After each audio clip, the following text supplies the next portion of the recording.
होगा मैं पढ़ा रहा था सिंपल हार्मोनिक मोशन, और आपको याद होगा मैं गया सबसे पहले मैंने पढ़ाया आपको पीरियोडिक मोशन, पीरियोडिक मोशन के बाद पढ़ाया फिर मैंने ऑसिलेटरी मोशन, ऑसिलेटरी मोशन के बाद पढ़ाया मैंने simple harmonic motion. Oscillatory motion की क्या खास बात थी? खास बात थी कि when the particle is vibrating to and fro around its mean position, mean position को बार बार क्रॉस करता था, तो उसको बोलते थे हम लोग ऑसिलेटरी मोशन। और अभी हम लोग बात कर रहे हैं ऑसिलेटरी मोशन के बाद में एक और हो गया कि sir if the acceleration is directed towards the mean position and is always directly proportional to displacement, then the motion is said to be SHM, then the motion is said to be SHM. और SHM को best describe करने के लिए था y is equal to a sin omega t। a is the amplitude of the vibration, amplitude of the vibration का मतलब क्या था? एम्पलीट्यूड क्या होता था? It is the maximum displacement of the oscillatory particle, amplitude is the maximum displacement of the oscillatory particle. तो चलो एक बार डिफरेंशिएट किया था तो v इज इक्वल टू हो गया था dy by dt is equal to a sin omega t का कितना हो गया है? cos omega t into omega t का अलग से कितना हो गया है? ओमेगा। तो v इज इक्वल टू हो गया है a omega cos omega t। फिर एक्सेलरेशन कितना हो गया था? dv बाई dt, तो a ओमेगा t के cos ओमेगा t का हो गया minus sine omega t into omega. तो ये हो गया acceleration is equal to minus a omega square sine omega t, but a sine omega t कितना होता है? वाई, तो minus a y minus omega square y, a is equal to minus omega square y, a is equal to minus omega square y. तो a हो गया acceleration is equal to minus omega square y. तो इसका मतलब acceleration is directly proportional to negative of displacement, और इससे मैंने ये भी निकाल दिया था कि a इज इक्वल टू omega square y, a upon y the whole under root is omega, 2 pi by t is under root a by y. तो टाइम की वैल्यू हो गई है, टाइम की वैल्यू हो गई है 2 pi under root y by a, t is equal to 2 pi under root y by a, t is equal to 2 pi under root y by a। y is the displacement और a is the acceleration। हमेशा याद रखना किसी भी SHM का time period निकालने के लिए डिस्प्लेसमेंट अपॉन एक्सेलरेशन करना है, डिस्प्लेसमेंट अपॉन एक्सेलरेशन। चलो अब चलो हम लोगों ने लास्ट टाइम सिंपल पेंडुलम पढ़ लिया, तो अब हम लोगों को कुछ और चीजों में सिंपल हार्मोनिक मोशन प्रूव करना है। सबसे पहली बात तो आज से फिर दोबारा से 7 आवर्स की सीरीज शुरू हुई। आज 1 घंटा, फिर कल 2 घंटे, परसों 2 घंटे, और इस वेडनेसडे तक हमारा सिलेबस बहुत बढ़िया तरीके से आगे निकल गया। हम लोगों ने ना टाइम बढ़ाया, जल्दी जल्दी नहीं किया काम, हम लोगों ने क्या बढ़ाया? टाइम बढ़ाया।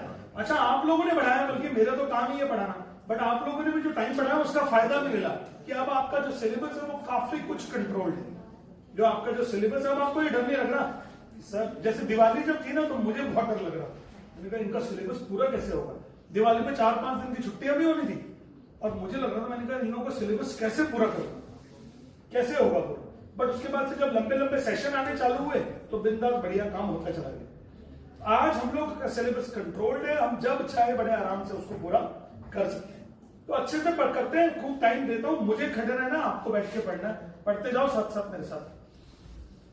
अब चलो हमारा टॉपिक है, सबसे पहले बात एक चीज मैं बता दूं, एक रूल बना लेते हैं। सबसे पहले ढूंढेंगे रिस्टोरिंग फोर्स, सबसे पहले क्या ढूंढेंगे? रिस्टोरिंग फोर्स, उसको लिखेंगे MA, उससे निकालेंगे A और प्रूव करेंगे A is directly proportional to negative of displacement. फिर लिखेंगे हेंस SHM, क्या लिखेंगे फिर? Hence SHM। फिर निकालेंगे T is equal to 2 pi under root y by a। ये पैटर्न हो गया 1 2 3 4 5 स्टेप के काम है। हम लोगों ने जब सिंपल पेंडुलम वाला जो डेरिवेशन किया होगा उसमें भी ऐसे ही किया कि हम लोगों ने पहले 5 चीजें निकाली थी, उन 5 चीजों के बाद में हम लोग का डेरिवेशन पूरा हो गया था। आज जो कराने वाला हूं वो भी कुछ ऐसे ही कराने वाला हूं, देखो। आज मेरा टॉपिक है उससे पहले जरा एक चीज समझ लो, हेडिंग लिखो अपनी कॉपी में, what is seconds pendulum, what is seconds pendulum.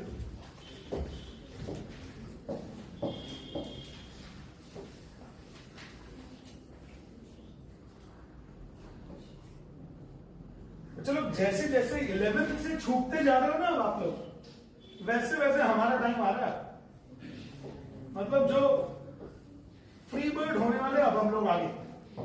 Free bird का मतलब अब हमको एग्जाम के लिए बार बार स्कूल के सिलेबस को फोकस नहीं करना पड़ेगा, आपको हम अपने लेवल पर प्रिपेयर कर सकते हैं, अपने हिसाब से प्रिपेयर करेंगे। जितने ऑब्जेक्टिव करने होंगे उतने ऑब्जेक्टिव करेंगे, जितने सब्जेक्टिव करने होंगे उतने सब्जेक्टिव करेंगे। देखो सब लोग, सबसे पहले तो मैं एक बात बताता हूँ, सेकंड्स पेंडुलम होता क्या है। सेकंड्स पेंडुलम एक ऐसा पेंडुलम होता है जिसका टाइम पीरियड होता है 2 सेकंड्स। कितना होता है टाइम पीरियड? 2 सेकंड्स। और उन्होंने बोला इसका टाइम पीरियड होता है 2 सेकंड्स। इसकी लेंथ होती है approximately 1 metre, but exactly 99.2 99.3 centimetre के आसपास, जिसका टाइम पीरियड कितना होता है 2 सेकंड्स। जरा देखो जरा ध्यान से, a seconds pendulum is the pendulum which possesses a time period of 2 seconds। फटाफट कॉपी करो। Seconds pendulum is the pendulum whose time period is 2 seconds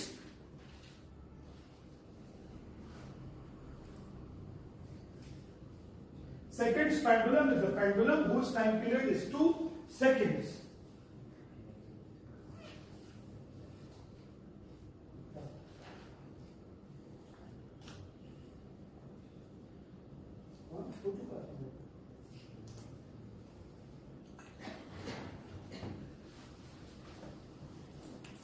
ये तो आना भी है एग्जाम में पक्का। प्रेशर वाटर डेरिवेशन नहीं है वो एक, जिसमें पहले मोमेंटम निकालते हैं, फिर चेंजिंग मोमेंटम निकालते हैं, फिर टाइम से डिवाइड करते हैं, फोर्स निकालते हैं, फिर एरिया से डिवाइड करते हैं, प्रेशर निकालते हैं, फिर तीनों एक्सिस पर लेते हैं प्रेशर की वैल्यूज, फिर उनका एवरेज निकालते हैं। सो आगे आना चाहोगी क्या? खुश हो? तो चलो हो गया। तो टाइम पीरियड कितना हो गया सेकंड्स पेंडुलम का? 2 सेकंड। यानी पहले बेसिक डेफिनेशन क्या है? सेकंड्स पेंडुलम का टाइम पीरियड होता है 2 सेकंड। अब t = 2π√L/g होता है। तो अगर आप चाहो तो जब टाइम पीरियड है तो लेंथ निकाल सकते हो। आपके देखो बोर्ड पे निकाला हुआ है लेंथ का फॉर्मूला, t² g/4π²। ये तो ये समझ में आ रहा है कहां से आ रहा है फॉर्मूला? ये t = 2π√L/g और स्क्वायरिंग बोथ साइड्स। तो ये आ गया। इसमें t का वैल्यू 2 सेकंड डाल दिया, सब वैल्यूज डाला तो लेंथ आ गया 99.3 सेंटीमीटर। फटाफट कॉपी करिए। यानी सेकंड्स पेंडुलम की जो लेंथ होती है वो होती है 99.3 सेंटीमीटर। सेकंड्स पेंडुलम की जो लेंथ होती है वो होती है 99.3 सेंटीमीटर।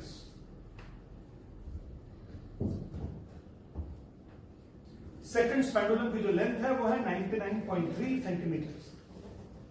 अगर आज आपने फिजिक्स का पेपर देखा होगा तो सीधा बोर्ड एग्जाम, आपका जो स्कूल एग्जाम है उसको कोरिलेटेड था। उसमें हमने फर्स्ट लॉ ऑफ थर्मोडायनेमिक्स भी पूछा, सेकंड लॉ भी पूछा और जीरोथ नहीं पूछा उसमें बस, और Cp - Cv = R का रिलेशन भी पूछा, work done during isothermal process पूछा, work done during diabetic process पूछा। यही 5 क्वेश्चन थे।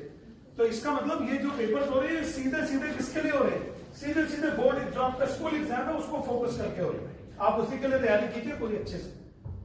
नेक्स्ट पेपर लूंगा अभी ट्यूसडे को। नेक्स्ट पेपर कब लूंगा? ट्यूसडे को। टॉपिक मेरे ख्याल से एक तो केटीजी ले लेते हैं, सिर्फ केटीजी ले लेते हैं बस। केटीजी और वो ले लो ऑसिलेशंस, केटीजी और ऑसिलेशन जितना भी हो जाएगा ट्यूसडे तक। तो मतलब अभी 4 घंटे हैं, अभी तो आज के बाद नहीं। एग्जाम के लिए प्रिपेयर कीजिए। अच्छा, पेपर किस लिए है? पेपर इसलिए ताकि आप जबरदस्ती तैयारी कर लो। सारे काम छोड़ के पहले प्रिपरेशन करो और उसके बाद फिर पेपर अटेम्प्ट करो। पेपर अटेम्प्ट करने का मतलब प्रिपरेशन के बाद पेपर अटेम्प्ट करना है, ताकि आपको एग्जाम में उसका फायदा हो।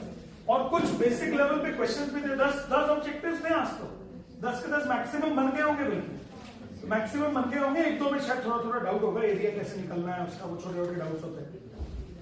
मुझे ये भी मालूम है कौन से बने होंगे, मुझे ये भी मालूम है कि कौन से नहीं बने। अच्छा चलो, एक ऑब्जेक्टिव क्वेश्चन सुनो ध्यान से, क्योंकि पेंडुलम का डाउट टॉपिक डिस्कशन कर रहा हूं मैं। ये पेंडुलम है जो ये बॉब है ना, चलो ये बॉब, वैसे बॉब का मतलब बैंक ऑफ बड़ौदा भी होता है, बट यहां पे क्या है, बॉब। तो इस बॉब के अंदर ना ऑयल भरा हुआ है, इसके अंदर बॉब के अंदर क्या भरा हुआ है, oil.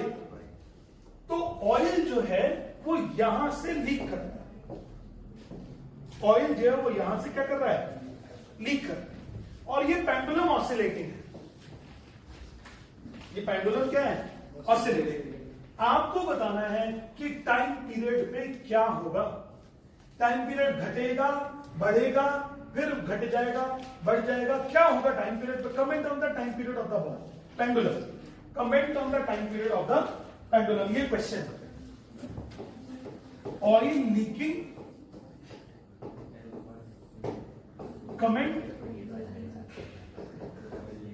On time period of SP. SP मतलब सिंपल पेंडुलम। तो देखो आप लोग तो दिमाग का लगा पाओगे ज्यादा, मैं समझा देता हूं सीधा सीधा, है ना, मेरा टाइम भी वेस्ट होता है ना उससे। सुंदर ध्यान से ये क्वेश्चन क्लास 12 में इलेक्ट्रिक फील्ड यानी स्टार्टिंग का जो फर्स्ट मंथ होता है उसी के अंदर आ जाता है क्वेश्चन, क्लास 12 सेम बिल्कुल यही पैटर्न है। और वहां टीचर स्कूल में तो क्या पता नहीं क्या होगा, कोचिंग में पूछता बेटा 11th में पढ़ के आए थे टाइम पीरियड का कॉन्सेप्ट, तो मैं आपको जरा पहले ही पढ़ा दूं, कहीं ऐसा ना हो कि आप वहां जाके फेल होकर देखो। इधर देखो, सबसे पहली बात तो टाइम पीरियड का फॉर्मूला होता है T = 2π√L/g। तो इसमें मास का कुछ कॉन्सेप्ट ही नहीं, मास का कुछ कॉन्सेप्ट ही नहीं।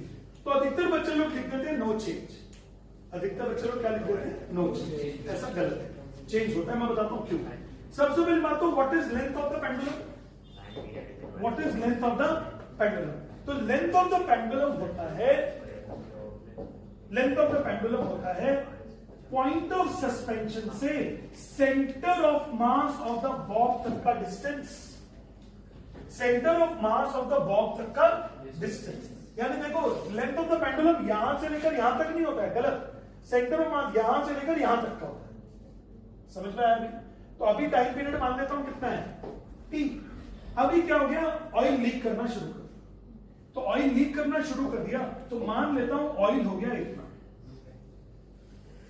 इतना ऑयल भरा हुआ है। तो अगर इतना ऑयल भरा हुआ है अभी, तो क्या जो सेंटर ऑफ मास पहले यहां था, क्या वो सेंटर ऑफ मास यहां हो जाएगा नीचे? जवाब दे दो, सेंटर ऑफ मास नीचे हो जाएगा, सेंटर ऑफ मास नीचे हो जाएगा, तो क्या लेंथ ऑफ द पेंडुलम बढ़ जाएगा? लेंथ ऑफ द पेंडुलम क्या बढ़ जाएगा, मतलब क्या हो जाएगा उसमें बढ़ जाएगा। रीजन कि जैसे जैसे ऑयल लीक हो रहा है, पहले इतना ऑयल था, फिर अभी इतना ऑयल हुआ तो सेंटर ऑफ मास नीचे हो गया, अभी इतना ऑयल हुआ तो सेंटर ऑफ मास और नीचे हो गया, अभी ऑयल इतना है तो सेंटर ऑफ मास और नीचे हो गया। तो इसका मतलब शुरू में time period, length of the pendulum बढ़ेगा तो टाइम पीरियड भी बढ़ेगा। As the oil starts leaking, the center of mass shifts downwards. As a result, the length of the pendulum increases. As a result, time period will also increase. यानी pendulum will get slow. Time period बढ़ने का मतलब क्या है, pendulum क्या होने लगेगा, slow होने लगेगा, पहली बात। दूसरी बात, जब ये बॉब जो है, जब ये पूरा खाली हो जाएगा, तो जब पूरा खाली हो जाएगा तो सेंटर ऑफ मास फिर दोबारा से सेंटर पर शिफ्ट हो जाएगा, तो टाइम पीरियड फिर वापस से ओरिजिनल हो जाएगा। टाइम पीरियड बाद में क्या हो जाएगा, ओरिजिनल। जब तक ऑयल लीक करता रहेगा तब तक टाइम पीरियड बढ़ता रहेगा, लेंथ ऑफ द पेंडुलम बढ़ता रहेगा। लेकिन जैसे ही बॉब जो है वो खाली हो जाएगा, तो बॉब खाली होने के बाद में टाइम पीरियड में सेंटर ऑफ मास वापस से ओरिजिनल पोजीशन पर शिफ्ट हो जाएगा और टाइम पीरियड वापस से वही बढ़ जाएगा।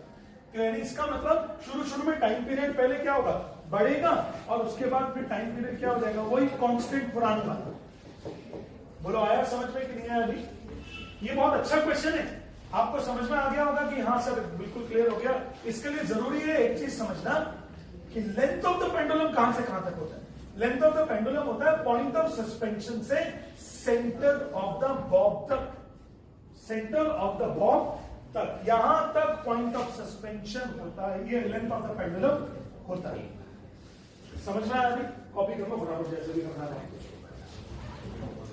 कि जैसे जैसे ऑयल लीक करेगा वैसे वैसे सेंटर ऑफ मास नीचे शिफ्ट होगा, और नीचे शिफ्ट होगा तो time period of the pendulum क्या हो जाएगा, लेंथ ऑफ द पेंडुलम बढ़ेगा तो time period of the pendulum भी बढ़ जाएगा।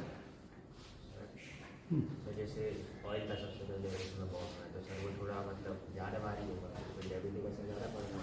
ऐसा टाइम पीरियड पे मास ग्रेविटी कुछ है ही नहीं, सिर्फ एक्सेलरेशन ड्यू हाँ तो एक्सेलरेशन की जो ग्रेविटी भी है तो एक्सेलरेशन ड्यू टू ग्रेविटी कोई नहीं, acceleration due to gravity constant है, वो मास ऑफ द अर्थ पे डिपेंड है। इसी बात है तुम्हारा ऑसिलेशन नष्ट हो गया कि ग्रेविटेशन, क्यों एक्सेलरेशन ड्यू टू ग्रेविटी तो मास ऑफ द अर्थ पे डिपेंड करती है, भरोसा उठ गया क्या?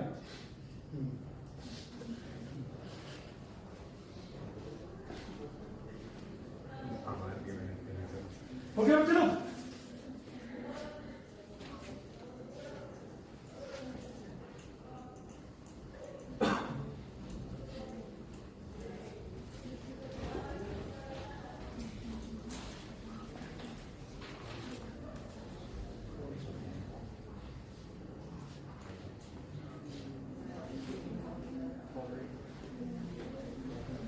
अगर ये हो गया तो दूसरा क्वेश्चन एक और सुनो, सुनो ध्यान से।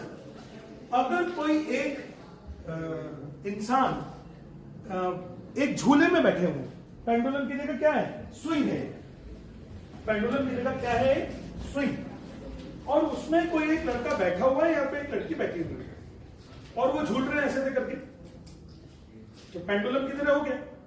तो what effect will be there on the time period of the pendulum if the person starts swinging on the swing standing in a standing position? अभी तो वो बैठा था, अभी बैठा था तो पेंडुलम ऐसे चल रहा था, अभी वो बैठे बैठे अचानक से क्या हो गया, खड़े हो गए। तो ये बताइए कि पेंडुलम का टाइम पीरियड पे क्या फर्क पड़ेगा? तो मैं बोलूंगा कि जब वो इंसान खड़े हो जाएगा तो क्या सेंटर ऑफ मास ऊपर हो जाएगा, तो लेंथ ऑफ द पेंडुलम कम हो जाएगा, लेंथ ऑफ द पेंडुलम कम हो जाएगा तो टाइम पीरियड क्या हो जाएगा, कम हो जाएगा, टाइम पीरियड क्या हो जाएगा, कम हो जाएगा। अगर बैठा हुआ इंसान खड़े हो जाए स्विंग के ऊपर तो स्विंग का टाइम पीरियड कम हो जाएगा, स्विंग का टाइम पीरियड क्या हो जाएगा, कम हो जाएगा। नहीं समझे संजय? क्या बोला मैंने कि अगर बैठे बैठे इंसान खड़ा हो जाए स्विंग के ऊपर तो लेंथ ऑफ द पेंडुलम कम हो जाएगा क्योंकि centre of mass upward shift हो गया है, और जिसकी वजह से जो पेंडुलम होगा वो जल्दी जल्दी स्विंग करने लगेगा। कोई प्रॉब्लम समझ में आ गया अभी? ओके तो बच्चे लोग अब मैं पेंडुलम के आगे चल रहा हूं।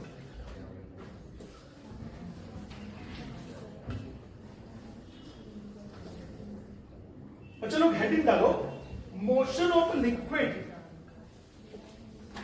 Motion of liquid in a U-tube,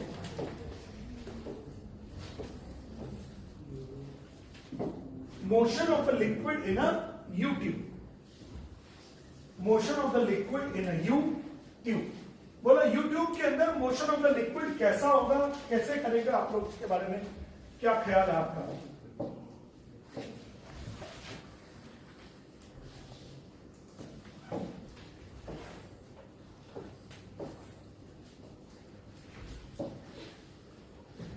Motion of the liquid in a U-tube।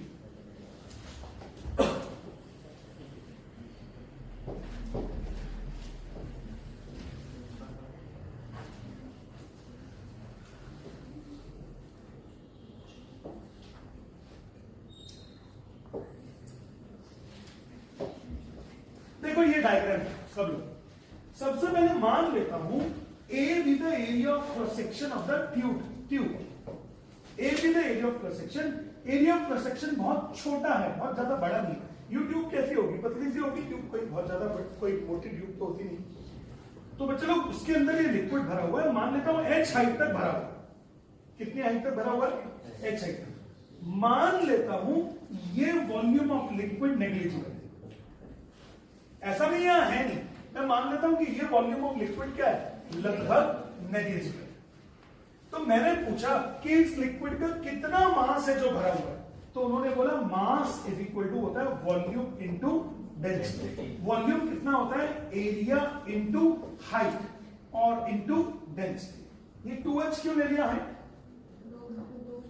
2h क्यों ले लिया? क्योंकि इधर भी h है और इधर भी h है। बुक से कोई संबंध नहीं है हमारा, सिर्फ डायग्राम लेके छोड़ दिया हमने। अब तो अपने आप कर motion of the liquid in the YouTube को समझाने की कोशिश कर रहा हूं। मैंने ये पूछा है कि इस ट्यूब के अंदर कितना मास ऑफ द लिक्विड आ गया। तो आपने बोला मास का फॉर्मूला होता है volume into density, density as it is है, वॉल्यूम होता है एरिया इनटू हाइट। तो एरिया तो ये ले लिया, और हाइट क्या मुझे एक लेनी पड़ेगी कि दो लेनी पड़ेगी? दो लेनी पड़ेगी हाइट। तो ये मास ऑफ द लिक्विड। चलो ठीक है। अब करा क्या हम लोगों ने क्या किया? इस लिक्विड को यहां से नीचे प्रेस कर दिया। ये देखो, ये नीचे प्रेस कर दिया वाई। समझ में आई? तो यहां से लिक्विड ऊपर उठ जाएगा वाई। तो क्या आपको लगता है ये डिस्टेंस टोटल कितना हो गया? 2y। ये डिस्टेंस कितना हो गया? 2y। सब लोग समझते जाना। तो ये वाला मास का वेट और ये वाला वेट तो एक दूसरे को बैलेंस कर देंगे। बट ये जो वेट है ये ले लेता हूं c। The weight of liquid in B-C will be acting as a restoring force। जब मैंने इसको यहां से दबाया और छोड़ा तो ये वापस आया, फिर ये ऐसे ऐसे ऐसे ऐसे करने लगे। मैंने ये पूछा कि जब हमने इधर दबा दिया था तो ये वापस आया। तो आपने बोला सब देखो, इसका वेट और इसका वेट तो बैलेंस हो गया, बट इसका वेट तो एडिशनल वेट था। ये एडिशनल वेट इसको वापस से नीचे खींचकर लाया। इसका जो वेट हो गया, ये जो इसका जो वेट हो गया, इसका जो वेट हो गया, इसका वेट रिस्टोरिंग फोर्स की तरह काम कर रहा है। ये वो फोर्स है जिसकी वजह से लिक्विड जो डिस्प्लेस किया है वो वापस आने की कोशिश कर रहा है। बोलो आया समझ में? तो हम लोग पहुंच गए हैं कहां पर? Restoring force. देखो पूरा चीज स्ट्रक्चर्ड है। ये देखो कहां ले आया मैं? Restoring force. तो इधर देखना सब लोग। रिस्टोरिंग फोर्स हो गया weight of liquid in B-C। तो वेट का फॉर्मूला कितना होता है? Mass into gravity. मास का फॉर्मूला कितना होता है? Volume into density into gravity. Restoring force. और रिस्टोरिंग फोर्स में वॉल्यूम का वैल्यू कितना है? वॉल्यूम का वैल्यू है एरिया इंटू हाइट 2y है क्या उसकी, और इंटू रो और इंटू जी। बोलो आया समझ में क्या? और बच्चे लोग क्योंकि मैं लगा रहा हूं रिस्टोरिंग फोर्स, तो क्या यहां मुझे माइनस लगाना पड़ेगा? Restoring force. अब मैंने ये पूछा इस रिस्टोरिंग फोर्स से कितना लिक्विड हिलेगा? क्या ये पूरा लिक्विड सिर्फ इतना ही लिक्विड हिलेगा, ये पूरा मास ऑफ द लिक्विड हिलेगा? आपने बोला सर पूरा ही मास ऑफ द लिक्विड हिलेगा। तो इसका मतलब मैंने लिख दिया mass of liquid, mass of liquid into acceleration of liquid is equal to -a 2y rho g। तो मास ऑफ द लिक्विड पहले पता था आपको, to a 2h rho, a 2h rho al is equal to -a 2y rho g। तो देखना तो जानने वाले लोग हैं क्या? एरिया एरिया चले गया, 2 भी चले गया, रो भी चले गया, बचा कितना? Acceleration of the liquid is equal to YG upon H। देखना सही लिखा क्या? YG upon H। तो इसका मतलब क्या? Acceleration of the liquid is directly proportional to the -y होगी। y क्या था? Displacement of the liquid. तो इसका मतलब therefore motion of liquid is SHM। कहां तक हो गया जरा देखो, MA हो गया, ये हो गया, ये हो गया। अब बचा क्या सिर्फ टाइम पीरियड। लो भैया, टाइम पीरियड का तो फॉर्मूला अग्रवाल सर ने पहले बता रखा है, T equal to under root Y upon A होता है। तो time period is equal to 2 pi under root Y, तो ठीक है, ए की न्यूमेरिकल वैल्यू डालो, माइनस वाली वैल्यू नहीं डालेगी। टाइम पीरियड में माइनस का कोई काम नहीं होता है। Time period has got nothing to do with the direction. ये माइनस का मीनिंग क्या होता है? Acceleration is always directed towards the mean position. Minus का मीनिंग क्या है? Acceleration is always directed towards the mean position. तो चलो एल की वैल्यू, एक्सेलरेशन की वैल्यू होगी yg upon h, yg upon h, y get cancelled out, t is equal to 2 pi under root h upon g। लो भैया, time period भी आ गया। Structure था पूरा। पहले आपने रिस्टोरिंग फोर्स निकाला, फिर आपने, या फिर पहला चीज मैं बोल देता हूं कि आप डिस्प्लेस करो। पहले क्या करोगे आप? डिस्प्लेस। तो आपने पहले डिस्प्लेस किया, फिर रिस्टोरिंग फोर्स निकाला एंड सो ऑन। फटाफट कॉपी करो जल्दी से, डायग्राम बनाना। बहुत बढ़िया चीज है। चलो, हाई क्वालिटी ऑसिलेशन टॉपिक है सर, सारे। और अगर आप मुझसे पढ़ना चाह रहे हैं तो निश्चित मैं आपको पढ़ा दूंगा बढ़िया, बट अगर आप पढ़ना नहीं चाह रहे फिर नहीं करो।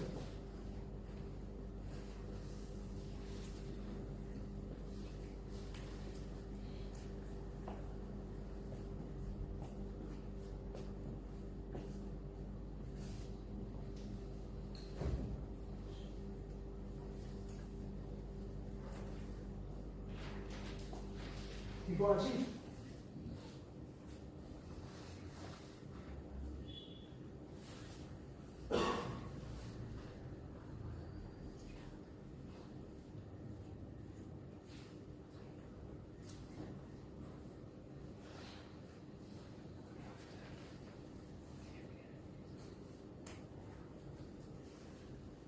थोड़ा सा जल्दी करो, पानी मत गिनो इसके। हेडिंग डाल देना, motion of the liquid in the YouTube.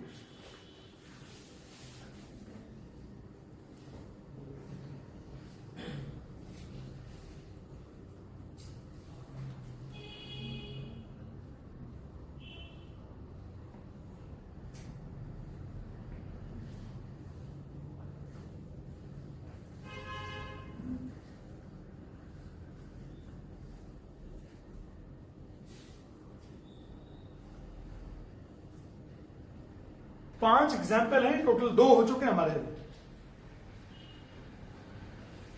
कि इनका जो, यानी यूट्यूब के अंदर जो मोशन हो रहा है वो कैसा हो रहा है? Simple harmonic motion.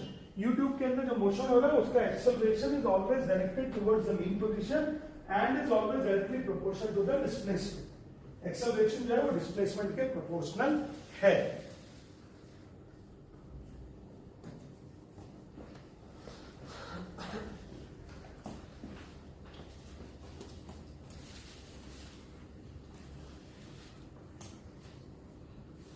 Next page पे ले लो क्या? अभी एक एक चीज बड़ी इंपॉर्टेंट है, हर एक चीज समझ में आ रही होगी।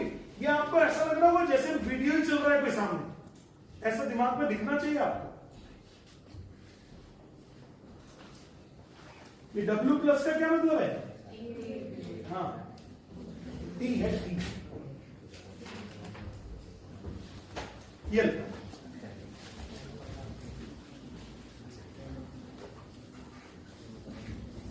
जल्दी से नोट करो, बातें मत करो।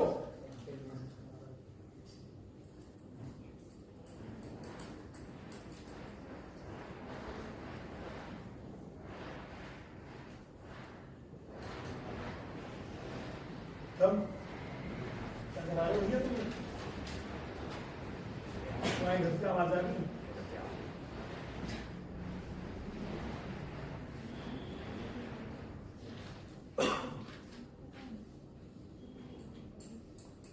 समझ में नहीं आया?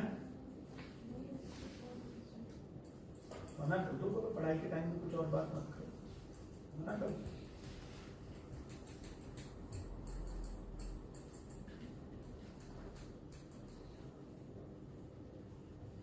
अगर आपको याद होगा मैंने हर बार में आपको ये बोला कॉन्सेप्ट पे ध्यान दीजिए। तो कॉन्सेप्ट मैंने पहले ही बता दिया आपको इसका कि रिस्टोरिंग फोर्स लेंगे, एमए लेंगे, एक्सेलरेशन निकालेंगे, फिर प्रूव करेंगे एसएचएम और फिर टाइम पीरियड निकाल देंगे। इसमें मैंने पूरा पूरा फॉलो किया उसको। ऑनलाइन वाले बोलो समझ में आ गया कि नहीं आ गया?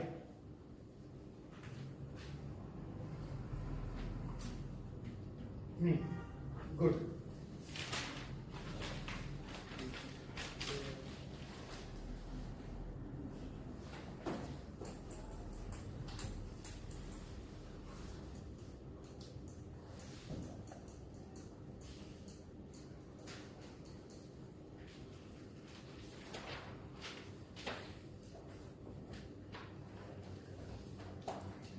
मिश्रा जी को भी ले आया करो यार कभी कभी यार, शादी में गया जरूरी है।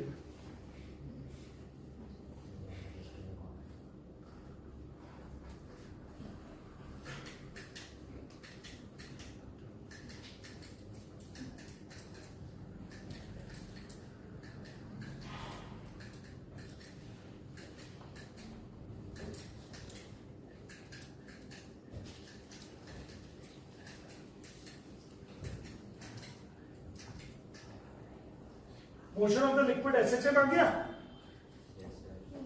ये लो, ये टाइम पीरियड निकाल दिया। टाइम पीरियड कभी भी डिस्प्लेसमेंट पर डिपेंड नहीं करता है, ध्यान रखना। टाइम पीरियड का फॉर्मूला होता है T is equal to 2 pi under root Y by A. तो ऐसा लगेगा कि जैसे टाइम पीरियड हमेशा डिस्प्लेसमेंट के अंडर रूट के प्रोपोर्शनल होता है, बट फाइनली टाइम पीरियड कभी भी डिस्प्लेसमेंट पे डिपेंड नहीं करता। हर बारी में एक्सप्रेशन ऑफ टाइम पीरियड में वाई कट जाता है।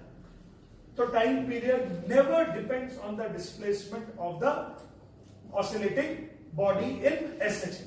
अगर बॉडी ऑसिलेटिंग है, एसएचएम में है, तो उसका टाइम पीरियड कभी भी डिस्प्लेसमेंट पर डिपेंड नहीं करता।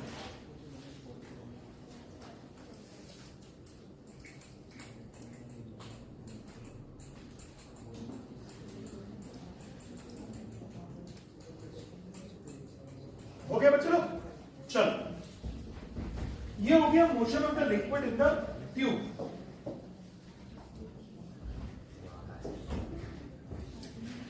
बुक्स में भी देख लीजिएगा कैसे कैसे किया हुआ है। इसका टनल है, ये डब्बा, ये कराएंगे स्कूल में डब्बा? Yes sir. क्या माना सर शायद करवाया है। तो शायद लगा दिया।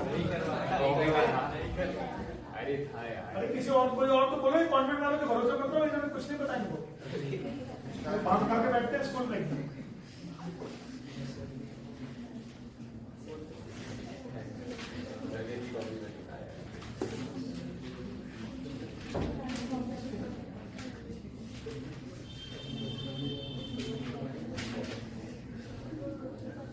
हेडिंग डालो अपनी कॉपी में।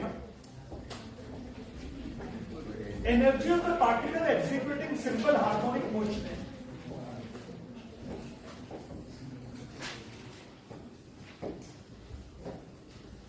Energy of the particle executing simple harmonic motion. Energy of the particle executing simple harmonic motion.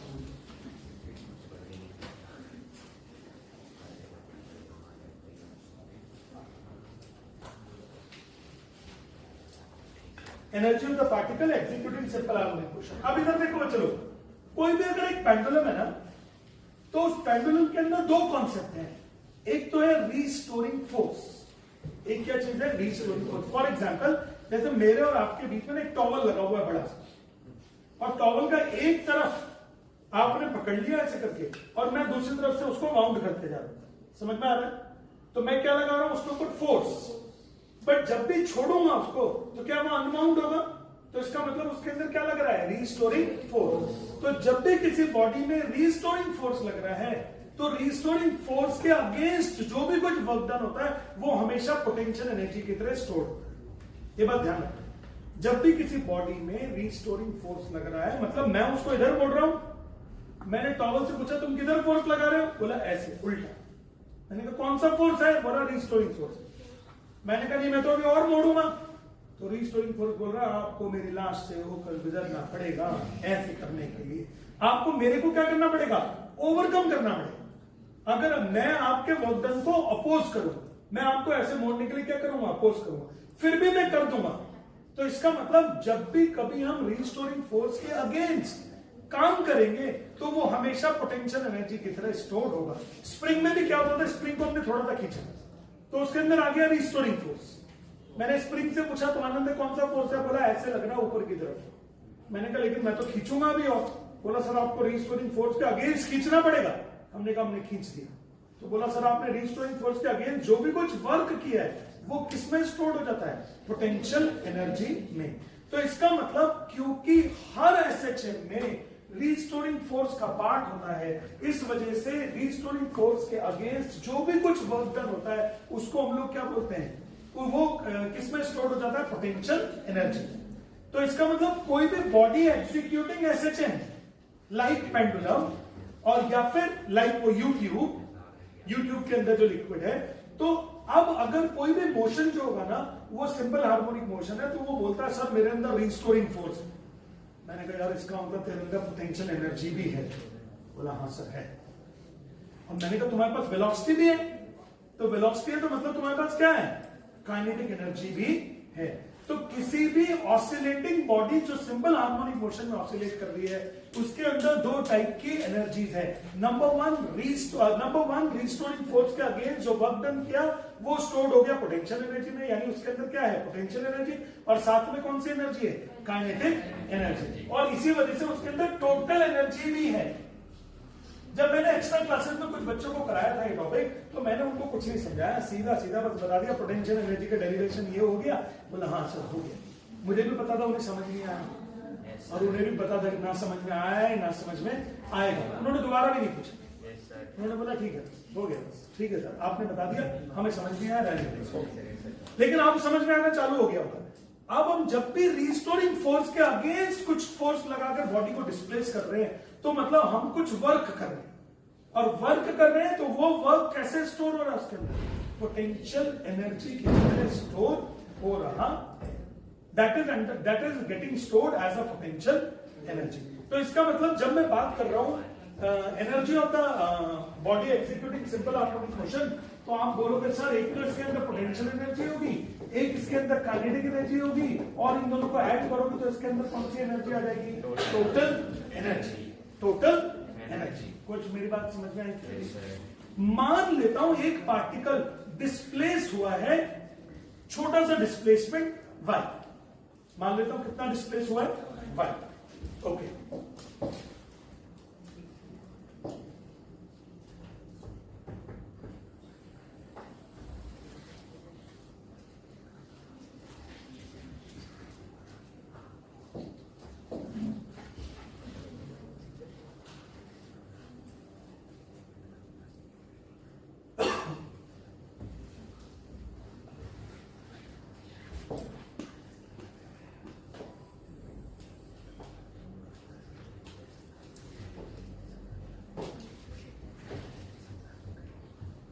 देखना ध्यान से।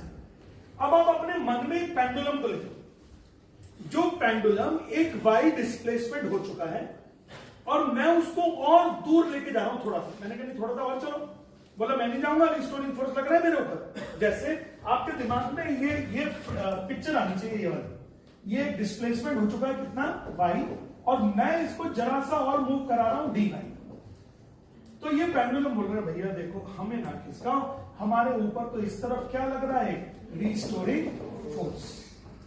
तो मैंने पूछा, मैंने कहा यार मैं वर्क डन करता हूं ना, मैं क्या करता हूं, work done, small work done करता हूं, फोर्स लगाता हूं F, और डिस्प्लेसमेंट कितना लेता हूं, dy। फोर्स कितना लगाना पड़ेगा, जितना रीस्टोरिंग फोर्स लग रहा है उसके अपोजिट मुझे उतना ही फोर्स लगाना पड़ेगा। तो फोर्स लगाया मैंने m, F का वैल्यू कितना होता है m, और ये हो गया dy। अब dy, अब dw is equal to m, तो ठीक है, a का वैल्यू होता है ओमेगा स्क्वायर y dy। अब मैंने नेगेटिव नहीं लगाया, क्योंकि क्या मैं ये फोर्स लगा रहा हूं या ये फोर्स लगा रहा हूं, मैं तो ये वाला फोर्स लगा रहा हूं ना, मैं तो ये वाला फोर्स लगा रहा हूं, तो y के अपोजिट चलेगा मेरा, मतलब माइनस y के अपोजिट। तो बच्चे लोग दोनों तरफ इंटीग्रेट कर दिया, तो इंटीग्रेट करने पर देखो ये आ गया। मैंने पूछा कि वर्क डन तो हो जाएगा टोटल, ये बताओ टोटल कहां से कहां तक घुमाना है, कहां से कहां तक खींचना है। आपने बोला 0 to y खींचना है, कितना खींचना है 0 to y। देखो ये एक्सप्रेशन आ गया क्या, work done is equal to 0 to y integration m omega square y dy, m omega square y dy। और मैं चाहता हूं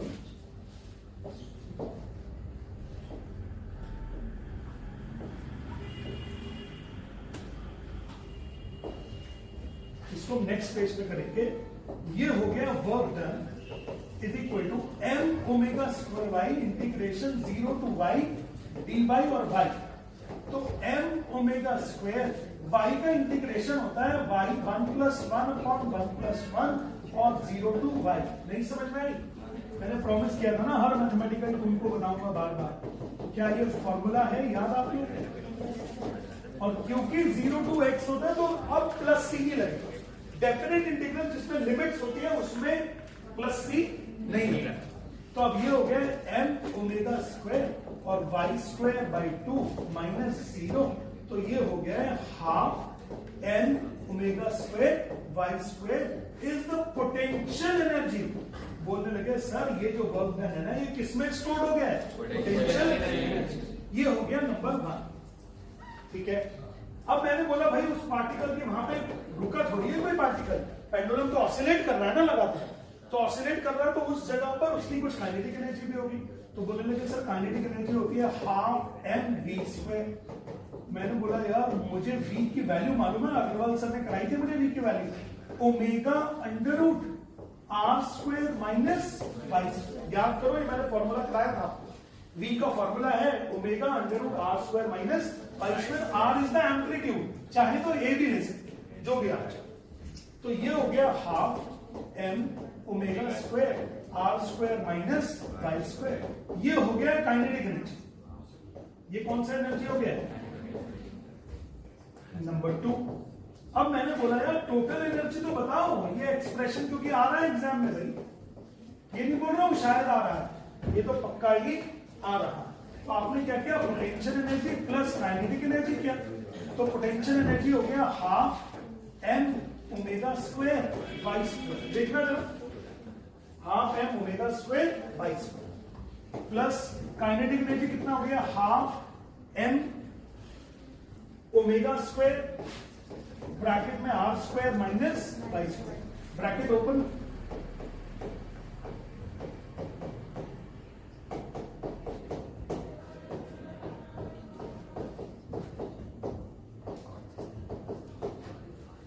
क्या आपको लग रहा है ये कैंसिल आउट हो गया? उलल्ला, ये क्या हो गया यार? ये बोल रहा है सर पोटेंशियल एनर्जी डिस्प्लेसमेंट पे डिपेंड करता है, काइनेटिक एनर्जी डिस्प्लेसमेंट पे डिपेंड करता है, बट टोटल एनर्जी में डिस्प्लेसमेंट नहीं आता। टोटल एनर्जी हमेशा कांस्टेंट होती है। Total energy is constant and is independent of and is independent of five. फटाफट कॉपी करो, आ रहा है ये डेरिवेशन। ये मैंने आपको समझाया है पूरा कि जब भी रिस्टोरिंग फोर्स के अगेंस्ट वर्क होगा तो वो हमेशा पोटेंशियल एनर्जी के रूप में बॉडी में स्टोर हो जाएगा।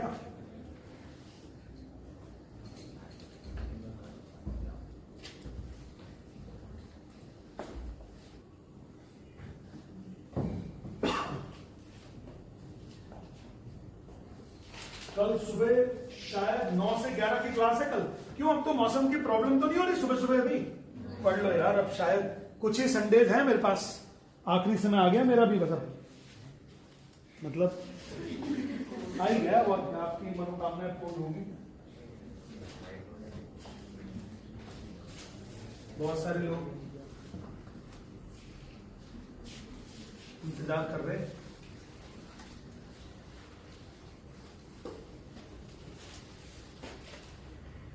कुछ ही संदेश है, कर लो मेरे साथ काम। स्नेहल ठीक है, कुछ दिन तो गुजारो अगर क्लासेस में।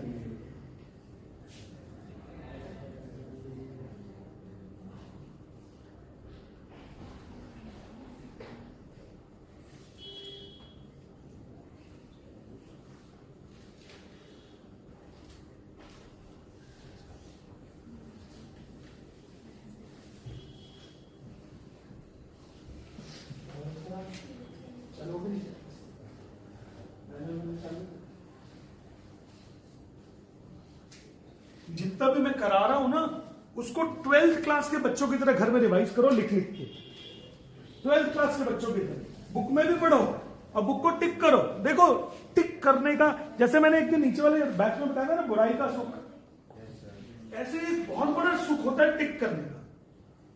आपको बात समझ नहीं आती, बट ये जो देखो मेरे बोर्ड में कितनी बार टिक मिलेगा, देखो 1 2 3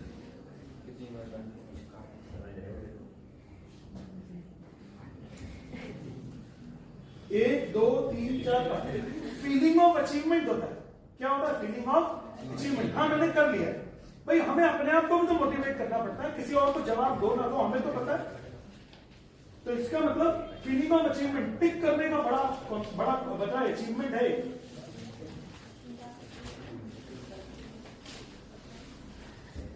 मेरे आपके रिलेशन में सिर्फ एक ही चीज की कमी है बस, कि हम और आप लोग काफी पास पास हैं, बस और कुछ नहीं। अदरवाइज जो हमारा जो ज्ञान है वो अपने आप में बहुत इंपॉर्टेंट और मच नीडेड ज्ञान है वो, और काफी महंगा भी है। सस्ता ज्ञान नहीं है, काफी महंगा ज्ञान है।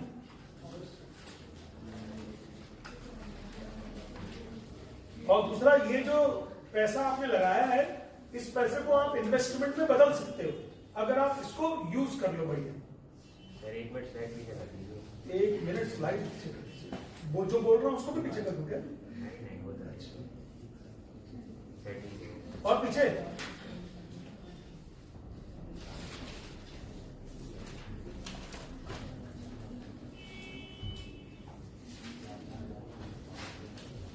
हाई क्वालिटी नॉलेज आपके माइंड में डाली गई है, यूज करो उसको खूब बढ़िया। और जो ट्यूसडे का टेस्ट है ना उसको अच्छे से प्रिपेयर करो, अभी से प्रिपेयर कर लो। ये सोचो कि भाई मुझे तो ट्यूसडे की प्रिपरेशन आज ही करनी है, 1 घंटा चलो आज कर लेता हूँ, केटीजी आज पढ़ लेता हूँ, केटीजी आज पढ़ लेता हूँ। जैसे 1 मिनट रुको जरा, सुनो, पुराने जमाने में क्या होता था, एक जिसको बोलते थे इंपोजिशन, आपके यहां भी होता होगा ना, एक चीज को 4-5 बार लिखने के लिए दे देते थे, 100 बार तो नहीं देते थे, बहुत ही नलायक को तो देते थे, बट जनरली 4-5 बार में हो जाता था।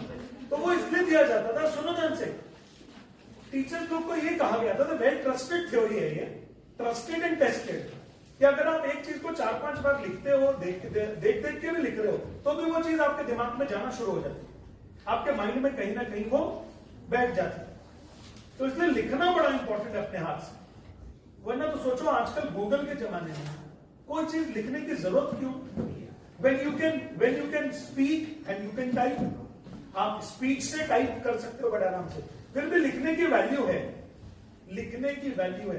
पहले के जमाने में, मतलब आज से 20 साल पहले, जब मोबाइल्स नहीं थे, तो लोगों को मोबाइल नंबर्स या फिर जो टेलीफोन नंबर्स होते थे वो रटे रहते थे। और शायद अगर आपके घर में कोई दादी नानी कोई ऐसे लोग हैं जो लोग मोबाइल नंबर को फीड नहीं करते हैं, तो भाई साहब उनको मोबाइल नंबर देख के याद रहता है किसका नंबर है, उनको देख के याद रहता है, बिकॉज उन्होंने वो कोशिश करी। तो आप लोग इसको करने की कोशिश करो, बढ़िया हो जाएगा काम एकदम। आपको फिजिक्स अच्छे लगने लगेंगे, ये बात मैं शुरू से बोल रहा हूं, डे 1 से। फिजिक्स को करने के लिए फिजिक्स को टाइम दो, and you should love physics. Physics को आप थोड़ा सा टाइम दो, इसके साथ थोड़ा सा काम करो, बहुत आसानी से आपको मार्क्स दे देंगे, कॉन्सेप्ट भी दे देंगे। ये क्या हो गया? Total energy is independent of y, लिख लीजिएगा, total energy is independent of y. और सब लोग अपने अपने स्कूल की कॉपी में जरूर देखते जाएं, कोई भी ऐसी चीज हो जो मैंने नहीं कराई हो तो मुझे जरूर बता दें कि सर ये करा दीजिएगा सर आप, तो मैं कराते जाऊंगा, कुछ नहीं छोड़ूंगा।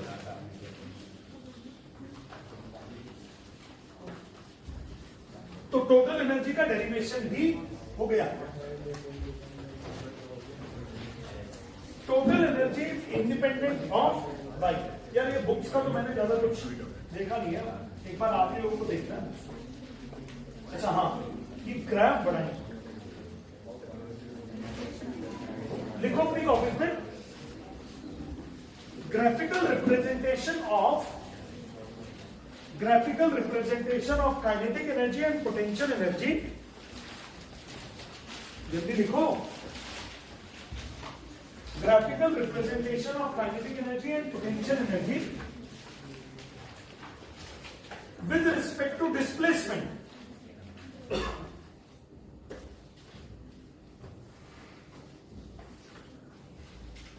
अब चलो ये बताओ मुझे, इधर देखो, ये हो गया पेंडुलम। तो पेंडुलम रुकता कहां है और मैक्सिमम वेलोसिटी कहां होती है उसकी? पेंडुलम रुकता कहां है और मैक्सिमम वेलोसिटी कहां होती है? रुकता है एक्सट्रीम पोजीशन में और मैक्सिमम वेलोसिटी तब होती है जब वो मीन पोजीशन से पास करता है। तो काइनेटिक एनर्जी मैक्सिमम कब होती है? जब वो मीन पोजीशन से पास करता है। ये देखिएगा, ये है प्लस आर मतलब इधर का एम्पलीट्यूड और इधर का एम्पलीट्यूड। तो जब कोई पार्टिकल ऑसिलेट करता करता एम्पलीट्यूड पर पहुंचता है तो उसकी काइनेटिक एनर्जी जीरो हो जाती है। ये रहा काइनेटिक, ये एनर्जी वाई एक्सिस पर, और ये हो गया डिस्प्लेसमेंट।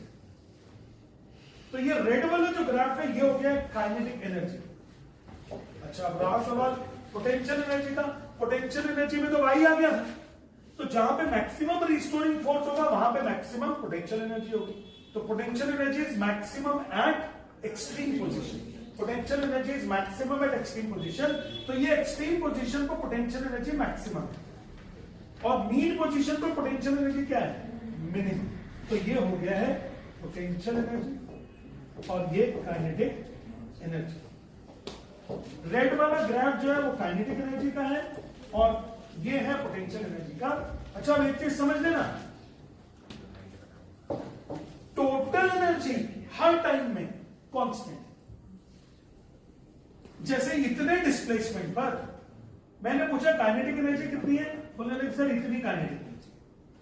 मैंने कहा पोटेंशियल एनर्जी कितनी है, बोलने लगे सर इतनी पोटेंशियल एनर्जी। इसको और इसको ऐड करोगे तो ये टोटल एनर्जी क्या है?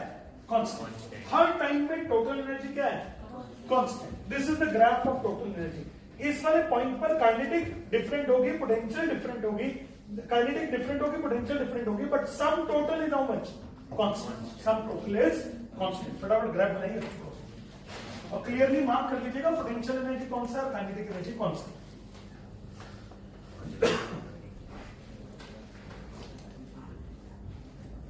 कल सुबह की क्लास 9 से 11 एक बड़ी क्लास होगी, छुट्टी मत मार देना गलती से भी।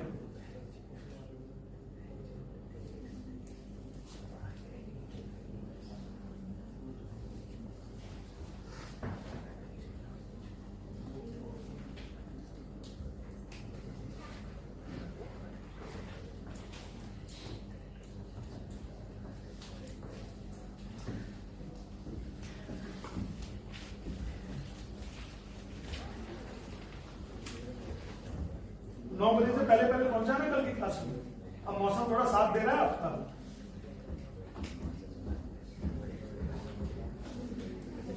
इसको लिख लीजिएगा PARH।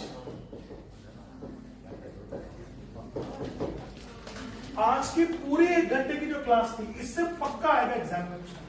टोटल एनर्जी का डेरिवेशन आ सकता है, या लास्ट टाइम मैंने सिंपल पेंडुलम कराया था और आज कराया मैंने motion of the liquid in the U tube.